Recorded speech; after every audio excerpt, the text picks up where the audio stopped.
Chaque femme et chaque fille, de la ménarche à la ménopause, auront leurs règles en moyenne tous les 28 jours pendant environ 5 jours. Un processus biologique tout à fait normal. Pourtant, la menstruation est entourée des silences, des mythes et des tabous. Elle fait même l'objet d'une stigmatisation. Les femmes et les filles de Kinshasa font face à de nombreux défis. Elles peuvent être dépourvues des moyens de les faire ou bien faire face à des normes ou des pratiques culturelles discriminatoires qui rendent difficile le maintien d'une bonne hygiène. En raison de ces défis réunis, les femmes et les filles peuvent se voir privées de certains droits humains fondamentaux, y compris ceux relatifs à l'éducation, au travail et à la santé, ce qui transforme un simple fait biologique en un obstacle à l'égalité de sexe.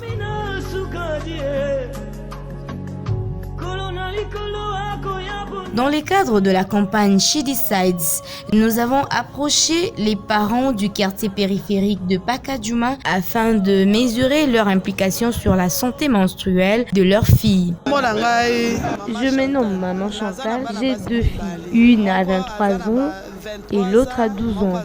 Lorsque la première a vu ses règles, je lui ai demandé de ne pas me cacher la vérité. Si tu trouves que tu as tes règles, tu dois me dire, afin que je sache calculer tes périodes pour que le pire ne t'arrive pas. Et elle en a fait autant.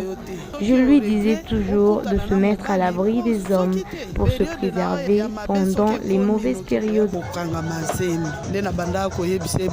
Malheureusement, nos filles peuvent être des fois dures d'oreille. Malgré tout, elle était tombée enceinte de son premier enfant. Elle était allée à une soirée d'anniversaire et de là, elle est allée avec son petit copain. Elle s'était entêtée malgré tout ce que je lui disais. Je me suis aperçue qu'elle était grosse.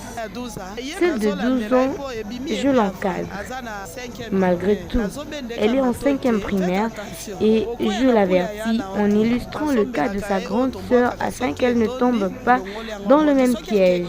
Je l'achète de kits jetables qu'elle utilise pendant ses règles. Lorsqu'elle va à l'école, quand elle remarque que sa serviette est pleine, elle peut toujours changer une autre au lieu de se ridiculiser. Elle peut emballer celle qu'elle a changée pour venir jeter dans la poubelle à la maison. Sur ce qui concerne les toilettes, je serai franche en tout cas, je n'en parle pas. Seulement, elle m'a demandé ce qui pouvait être à la base des démangeaisons qu'elle ressent. Alors je lui ai acheté un seau à usage personnel. Moi, je n'ai qu'une fille. Au début, lorsqu'elle était petite, je lui apprenais comment s'y prendre pendant la période de ses règles. Je lui achetais des serviettes hygiéniques pour qu'elle soit protégée et ne pas se tacher. Car nous voyons les autres utiliser des morceaux de paille, linge, du coton et j'en passe.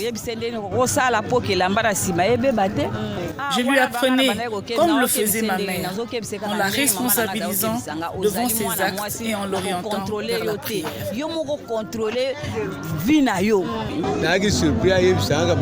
J'étais surpris qu'elle me dise « Papa, donne-moi un peu d'argent pour acheter des serviettes hygiéniques ». Ça ne m'avait pas étonné parce qu'elle a déjà 14 ans et demi. C'est normal qu'elle traverse cette période.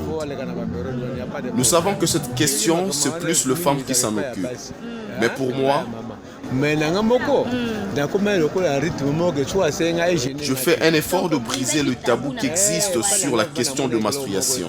Parce que c'est quelque chose qui est naturel.